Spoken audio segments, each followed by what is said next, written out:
Thank you sir. Okay चलो ठीक आहे. थँक्यू. आमच्या सगळ्यांची कळकळीची विनंती आहे की जे काही कोंड्या त्यांना फसवलेलं आहे, जे काही राजकारण झालेलं आहे, त्या राजकारणाचा कुठेतरी न्याय द्यावा एवढी आमची कळकळीची विनंती आहे.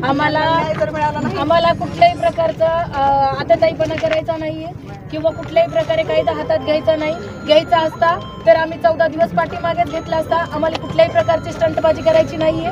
आम्हाला कायद्यावरती, सुव्यवस्थेवरती आणि न्यायदेवतेवरती विश्वास होता म्हणून आम्ही 14 दिवस आमचा माणूस निर्दोष होता, त्याने स्वतःहून सरेंडर केलं.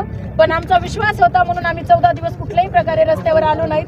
पण जर आम्हाला ह्याच्यावरती न्याय नाही भेटला तर ह्याच्यापेक्षा आक्रमक आंदोलन होऊ शकतं.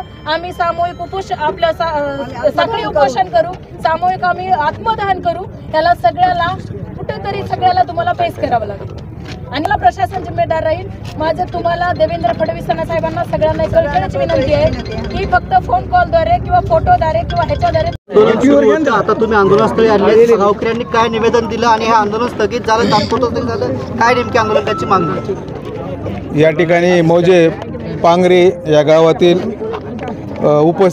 जे दुपारपासून महिला आंदोलनकर्त्या होत्या त्यांनी या ठिकाणी प्रशासनास निवेदन दिलेलं आहे आणि परळी तालुक्यातील वाल्मिकांना कराड यांच्यावरील जे काही आरोप झालेले आहेत किंवा खोटे गुन्हे नोंद करण्यात आलेले आहेत ते राजकीय हेतूने प्रेरित केलेले आहेत आणि त्यांच्यावर अन्याय होत आहे आणि हा अन्याय दूर करावा यासाठी शासनास निवेदन दिलेलं आहे आणि ते प्रशासनाच्या वतीने या ठिकाणी स्वीकारून आंदोलन त्यांचं मागे घेण्याची प्रशासनाच्या वतीने या ठिकाणी त्यांना विनंती केली आणि सदरील विनंती त्यांनी या ठिकाणी आज मान्य केलेली आहे आणि त्यांचे जे काही आंदोलनातील निवेदन प्राप्त झालेले आहे ते शासनास पुढील कारवाई सादर करण्यात येईल आणि या निवेदनाच्या बरोबरच उपस्थित आंदोलकांना कुठल्याही अनुचित प्रकार करू नये यासाठी प्रशासनाच्या वतीकडून आवाहन करण्यात आलेले आहे.